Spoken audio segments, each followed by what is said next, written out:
Okay, now we're going to talk about tantrums.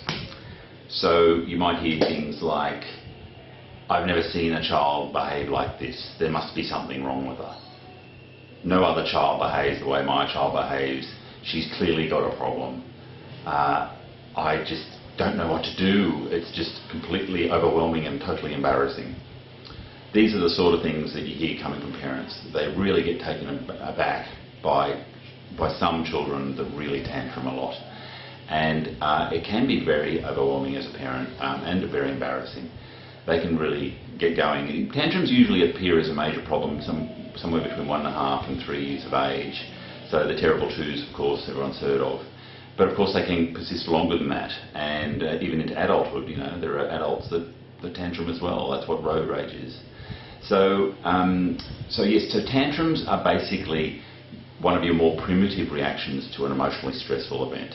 It's sort of what we do when we've got nothing else to react to that particular situation with. So of course the way to reduce tantrums is to learn other skills to deal with that particular situation, but we'll talk about that in a later post. In terms of actual tantrums, what actually happens is, first of all, we've got to think about what happens before the tantrum. We can often predict when tantrums are going to happen. What sort of situations do they tend to occur? What are likely to be the triggers? What are likely to be the risks for when a tantrum is going to happen? And trying to reduce those, because of course tantrums are very unpleasant for everybody.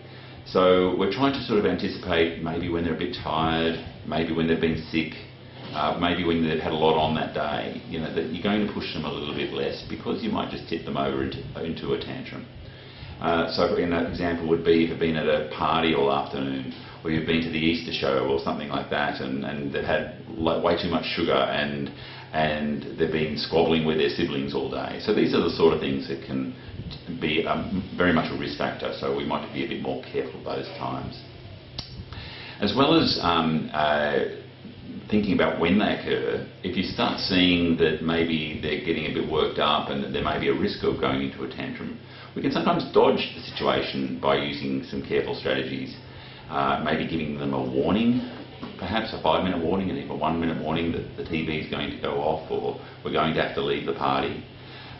We might distract, you know, look, okay, we know that when we're going to take them away from that we can show them this that they're going to be really interested in, and they're going to be able to transition away from whatever it was much more easily.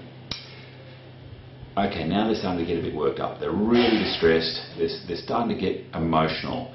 It's important at this point, if they haven't completely lost it, you can still salvage the situation. Really listen. Try and listen with their limited language as to what is the problem, which basically means that you need to be quiet, getting down at their level, looking at them, not getting cross with them, not shaking your finger from way up high, but getting down at their level and saying, what is it you need to say? What's the problem? That can often enable them to get their words out, and it may take them a bit longer than you expect, but to actually articulate what has been emotionally distressing them, and then they can get past that situation and even learn something and avoid the tantrum. So, of course, it doesn't always work, and we have the full-blown storm. Kaboom! Out it all comes. There's tears.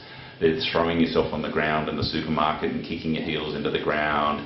There's damaging stuff. There's throwing stuff. There's hitting people. All of the stuff that kids do, and they can really go over the top with their tantrum, and unfortunately it does happen. When that is actually happening, try and understand that what is going on in their brain is quite different to what is normally going on in their brain.